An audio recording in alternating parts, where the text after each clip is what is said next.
Big pop to the upside today, and a great example of how you must use discipline if you're going to be a successful trader. Pete and I break that down and a lot more on the Rebels Edge. Welcome back. Here, Pete, in Savannah, Georgia. How is Savannah? Yeah, it's pretty nice, although it's foggy today. If I've got the shades pulled behind me, but if I didn't, it would just look almost the same because it's so foggy. It's like you're in San Francisco, Pete. Yeah, Savannah's got some great food and a lot of ghosts, I guess. The third most haunted city in the U.S. Well, I guess that's either really good or really bad. Depending if it's Ghostbusters ghosts or something worse. Man, we had a busy weekend, John. It was wild. I know both of us were glued to the combines and all the different news stories out there with Boeing and this and that and the other. So we got a lot to cover, man. Yeah. And I guess even today, Pete, couldn't even get it into the rundown in time, but Apple getting a big ruling against them.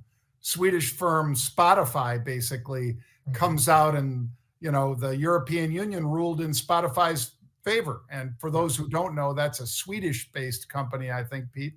And they ruled that, Apple can't exact the fees that they're exacting under European rules anyway. And so, boom, there goes $2 billion until the appeal happens, at least. So, yeah. Wow, that's some big news against Apple, falling by about 3% on that. But Pete and I are going to break down some stock news for you folks. We're also going to give you our opinion on those same stocks, whether we buy them or sell them. And we've got Macro Minute and fantastic futures. So let's dive in, Pete, to macro. Let's do it. Today, I'm going to say Macro Minute is Bitcoin trades through 64, 65. Now it's through $66,000, Pete. It's just running to the upside. And in the macro picture of things, that's one of the things I think everybody's talking about, the success of that ETF and Bitcoin.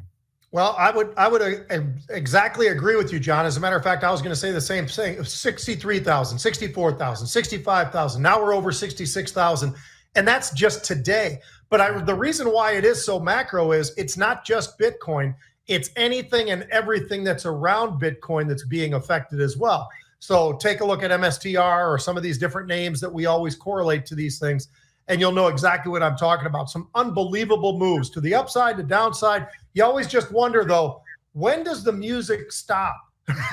So that's why, to your point, John, discipline is definitely a big part of this market because we are seeing moves like we haven't seen in a really long time that are affecting the entire market. When you look back to last Friday, as a matter of fact, we hit the new record highs in the NASDAQ. Why did we do that? Well, because the SMH was absolutely ripping to the upside and the semiconductor world was just flying once again.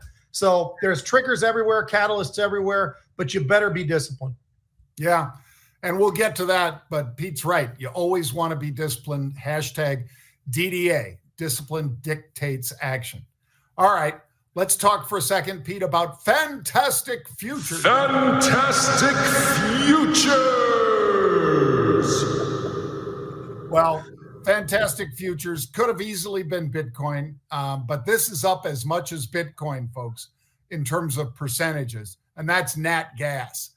And Pete was pounding the table for it, saying, hey, seems like it got awfully cheap, and now it's bottomed out. Maybe that was what, Pete? Was that 170 or 160? 161 back towards 2 right now. Yeah. I mean, it's that close. So I'm going to say nat gas traded over at the CME and the futures and options. That is my fantastic future. And one of the most volume based is crude and some of those types of things, John. We talk about nat gas and you're kind to say that. A week ago, nat gas was 161. Today it was 197. It actually is pushed up at 2. And then all of a sudden you look over also at crude oil, which keeps on flirting, John, getting over 80 and then kind of backpedaling off of that. So it certainly is an energy, I think, related futures as far as the fantastic side of it, because the moves that we are seeing are absolutely incredible to the upside. And don't forget, crude oil was about 72 not too terribly long ago. So this is a pretty nice move to the upside for crude as well. Yeah, this will be something that The refineries will be passing that expense right along when they turn that crude oil into diesel, fuel oil, or gasoline, or Jet A for that matter, I guess, Pete. So we got to start paying even more attention to the airlines because of it. Yeah. All right, let's dive in, Pete, to the stock side of the world with Super Micro Computer. Now, this one, we have had unusual activity in it. This one has moved up fast and furious. In fact, Pete, I believe year over year, it went from $96 to $1,000 in 1 year. And we've talked about it repeatedly on the show. It's going to be added to the S&P 500 effective March 18th. That's the day after St. Patty's Day. I think there'll be a lot of bloodshot eyes staring at their portfolios on the 18th, Pete. Well, it's an unbelievable run, John. And then when you look at the fact that they're getting entered into the S&P 500 as well, and they're going to boot out Whirlpool. But this is a name that's just been absolutely moving to the upside in a big way. We talked about the semiconductors. Well, anything related to NVIDIA, and all of a sudden you compare this particular name with NVIDIA, their revenue rate is now surpassing NVIDIA. So this is something where they are absolutely just on fire by percentages and so forth. This is a company that is really, really moving to the upside. John, I can't even keep track of it. Every time I go to look at it, it's trading either 1,100, 1,200, 13. I mean, it's literally all over the place. And this is another one. If you want to be involved, you can be involved, but you better be extremely cautious and at least have discipline in your back pocket, because this is one of those that can move in either direction at an unbelievable pace. Yep. There is no doubt that this is a hot stock. It's up 20-fold in 2 years, Pete, 10-fold in 1 year. So it ain't slowing down, at least not yet, folks. Mm-hmm. All right. Now let's talk, Pete, about C Limited, SE. Now, C Limited, we had unusual option activity in it multiple times. And take a look, for instance, at one of the more recent ones here, Pete, the 27th, just last week, we had them buying April 48 calls, and they rolled those up, and then they rolled up again. And then the stock shoots up today, Pete, and that yellow arrow you see on the screen, that was up to $11. I think it traded to $11.30 or something like that, just those calls. And they're all the way out in April, Pete. So they've got another month and a couple weeks to trade. So this is big deal. And the fact that the CEO said that the fantastic earnings, yeah, there's your DDA. Discipline dictates action, because it does. That's what I'm talking about, Pete. And marketrebellion.com/get started is how you guys could get started trading just like me, just like Pete. I mean, you want to trade like us, you got to learn about options. Right. And the leverage that you get from that. John, the numbers that they put up were pretty daggone impressive. The sales were up 4.5%, a little bit better, 4.8%. Revenue's up 28%. And then the merchandise volume was up huge too, 29%. So the numbers are all looking great. The only thing I'd caution people on is it's had a great run. The stock has absolutely ripped to the upside. And the one thing you want to look at is, okay, from a valuation perspective, what they do and how does that compare to some of the others in the field? They're getting a little bit expensive, John. They're trading at about a 50 PE. So be a little bit cautious of that, because the stock has had a heck of a run to the upside. It's always good to be disciplined. And that's why I put Pete's phrase in there, discipline dictates action. Because if you didn't, folks, if you didn't take your profits this morning when the stock popped like that, it went right back down to unchanged on the day, even down on the day after a 14 to 15% run. Again, you can hold on to these things too long, and that means you're being a pig. And, we always talk about you don't want to be the pig that gets led to slaughter. So be disciplined. Yep. All right. Macy's, Pete, symbol M. Now, they're closing a ton of stores, but that's not the reason it's up today. That would have contributed to perhaps a little bit of a pop, but the big pop today and it was over 12%, was Arc House Management and Brigade Capital Management have increased their offer. In other words, they're saying, hey, we want to buy you. And I think Macy's And some of the people that have been there for a long time, Pete, might say, yours. So You can have it.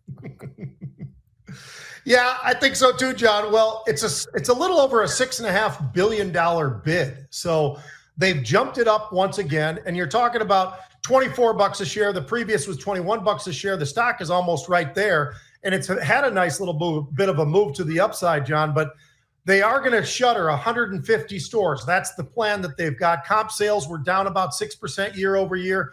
I kind of side with some of the folks out there that are probably leaning on, hey, look, sold to you, because this is a heck of an offer given the situation that Macy's finds themselves in. They still got a lot of shorts in this stock, by the way. So there's a lot of different factors that are going into play right now. But interesting to see where the stock is right now. I think this would be one that they're going to have to consider, John, because this particular bid certainly seems fair to me based upon everything we've seen out of Macy's over the last couple of years. Yeah, and, they're closing that big flagship in San Francisco, Pete, Union Square. They're going to be closing a lot. And I think Brian Sullivan might have tweeted out, Pete, that they're closing the big Macy's downtown, or, just over by Penn Station. So if indeed you're closing all of these iconic spots, maybe it's just going to be partially bricks and mortar and mainly online. I don't know, Pete. This is certainly, it might be feasting for their competitors, though, Pete. It might mean that Nordstrom and some of the survivors will do better. We'll have to see. All right. One more, Pete. Lee Motors, LI. Now, Pete and I talked about the progress they made because the quarterly numbers were great. And the stock popped from 35 to like 46, or maybe even touched 47. And now it is round tripping all the way back down, Pete, just a few weeks later, because their February numbers are pretty pathetic. And, if you see a drop that big month over month, people are going to get scared. And they are scared, John. They are selling as well, but they're still above where they were post earnings, or at least ahead of earnings. So I'll tell you what, this is one, and we talked about this. The balance sheet is absolutely incredible. So there's no worries there. Obviously, February deliveries being as bad, pathetic as it was, is absolutely incredible. They only delivered 20,000 cars. They were expecting quite a bit more than that. That was down 35%. March deliveries, though, they claim they're going to hit somewhere close to 50,000 vehicles. So that would be a nice number to recoup and actually start moving back up to the upside potentially again. Like I said, John, when you look at the balance sheet, though, these guys cash to debt, it's only $90 billion that they've got there, cash versus debt. And then the free cash flow, $44 billion. I pointed this out before when we talked about Lee post earnings. I want to point it out again because when you look at those numbers, that is really, really impressive. And if they bounce back like they say they will in March, this is a stock that I think once again gets itself back up into the middle 40s. Yeah, I am right there with you, Pete. I think it's a gift that it comes down this much, back down into the mid 30s. And, they dropped that big 35% month over month to 20,000 cars. So if indeed they put up 50 in March, first of all, they're setting the bar pretty damn high, Pete. But if they can do it, you're exactly right. This thing will have a 5 handle. It'll be 50 something, not just 45 if they do that. But that's an if right now rather than a sure thing. Yeah. All right. Well, Pete, I think we had a hard time picking which of these videos from the combine we would use, but I'll let you narrate it because your pal Deion Sanders was narrating this, and this is from 2019, folks, but take a look and a listen. No matter what situation you place him in, destroy athlete. Man, he can run. Why are you surprised, Dan? Oh, you know why I'm surprised? I can't say it. Run. That's the best part. You know why I'm surprised, and they focused right in on the kid. You're saying it with You don't see that much. You're saying it in tone. Let's call it what it is. I'll tell you what, though, John, He just ran that was 2019. Yep. Now, 2023, I don't even know if he could go into it. First of all, it's funny. He was being funny, and it was funny. But I think the reality is you start looking around the NFL right now, and especially after the combines, and you look around, I don't care what the guy looks like. There's guys that can run.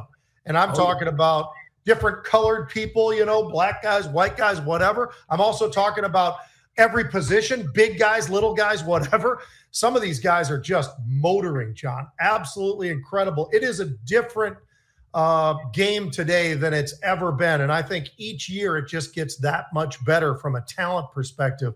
These guys are absolute freaks. Speaking of freaks, I wanted to start off with one other one, though, John. I thought we'd go to the NBA. Then we'll come back to the combine so we don't overdo it. There are two teams in the NBA that have been sitting on top all year. Minnesota Timberwolves in the West and the Boston Celtics out there in the East. And the Celtics have been absolutely dominating this year. It's really been incredible. And I don't think it's really been something that everybody is talking about as much as they should. So here's what I got for you. Okay. They just last night beat Golden State. Remember Golden State with their great little coach and everything else? Curry.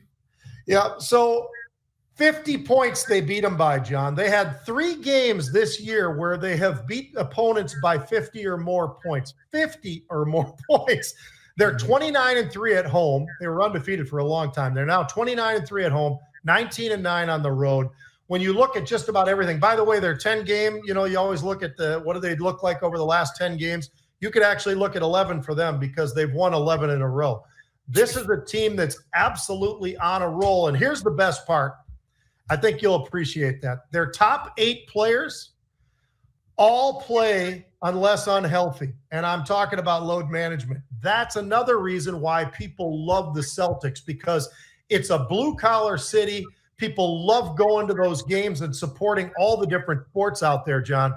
But this load management, these guys ain't doing it. They are not doing it. When you look at all their basketball players in that front 8, those guys are showing up. Unless they've got an injury, they show up every single night because they know kids are trying to go to these games and they want to see Jason Tatum. They want to see the different players. They want to see the visiting players. And so they're hopeful on that, but they know the Boston guys are going to play. I think that's part of the reason why people are so excited about the Celtics right now, because they're putting in the time and they're not doing the load management thing. Yeah. Well, they've got a great hockey team, Pete, and those hockey fans in Boston are some of the best around. So it's very competitive city for everything, for parking spaces, for getting into these games and things like that.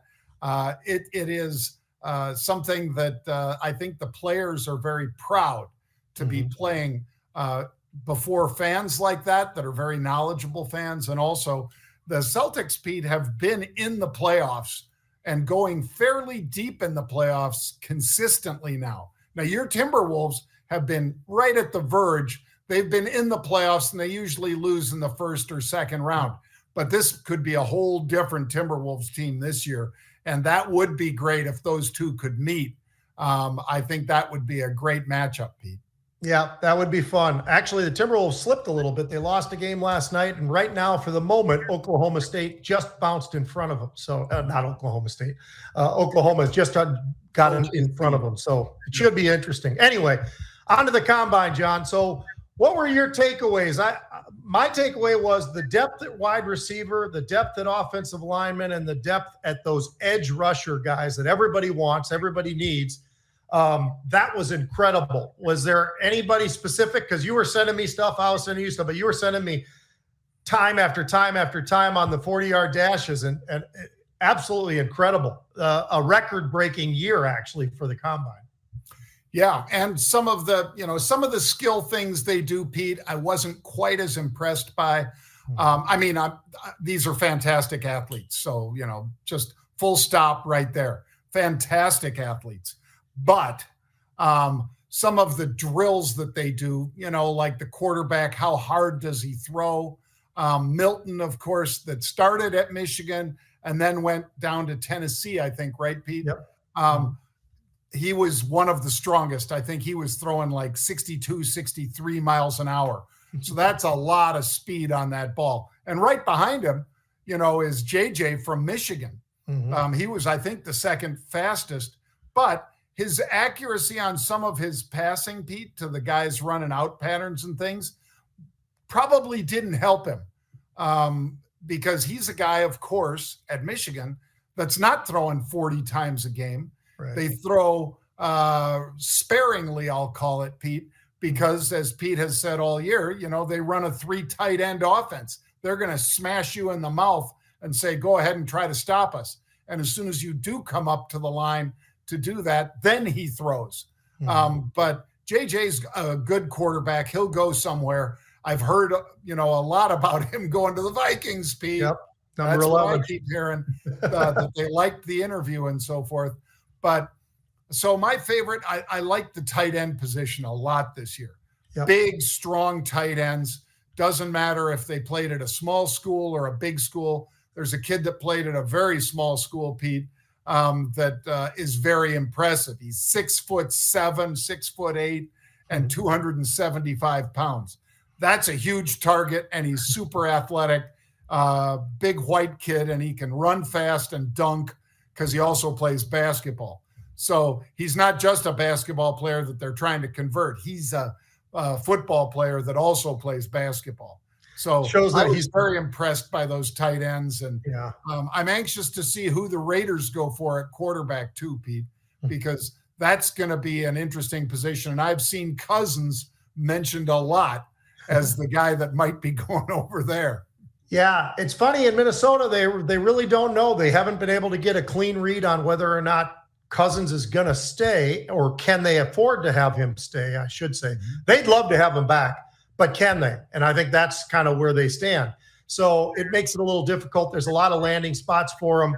Who knows where it's going to end up being, John, but it's not that far away because free agency begins the 13th. So it's coming up on us pretty quick. So that's something that'll be fun. I think when I looked at the receivers, John, one of the things that stood out for me was, so you get 2 kids from LSU, right? Both of which are absolute freaks when it comes to their ability on the field, but also the times and so forth that they put up, because there is a difference. If you put up great times at the combine, but you don't have any results, who cares? When you see these guys, they have already the results, and then all of a sudden you're running, and these guys are running in that 4.3 area. It's absolutely unbelievable. And one of those 2 receivers, John, is a little bit bigger than the other guy. He's like 6'3", 210. But he ran a 4.33. That wasn't so bad. And then I started looking and I go, let's see. You already have Jamar Chase. You've got Justin Jefferson, Odell Beckham. You want to talk about a group. And actually, there's a much longer list than that. But LSU receivers into the NFL is ridiculous. I think they had either 8 or 9 players that were wide receivers that are playing in the NFL right now. So you can add 2 more to that little number as well. But I think the most impressive was the kid you and I have been talking about forever, John, Joe Alt. He's 6'9". He's 320 pounds. He ran a 5-flat 40. He had a vertical of 28. He did the 3-cone drill in the top 10 all-time offensive linemen. We're talking about a guy who really could be special out of Notre Dame, but his father and I played against each other in high school, so I always got to pub him up, but he doesn't need any help. The kid is absolutely there already, but a lot of fun guys to watch there. That McConkey that you and I talked about last week, the receiver down at Georgia, he ran a 4.39. So I'd say he's got enough speed to be somewhere in the NFL, and he's a heck of a player, great route runner as well. So the combine is now finally done, but now they've got to digest all that, go to free agency, and then comes the draft. So like we always say, John, the NFL is, never ending, 365 days a year. Yeah, and Pete, isn't the draft in Detroit this year? It is. Did I get that right? Okay. So that'll be very interesting as well because of what happened with the Lions and, the coach being aggressive and not going for the field goal and so forth.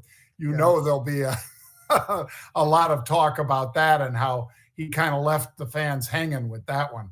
But John, did you see Jerry Rice? He was classic. So he's there, and he wasn't there as a scout. He was there to watch his son, okay?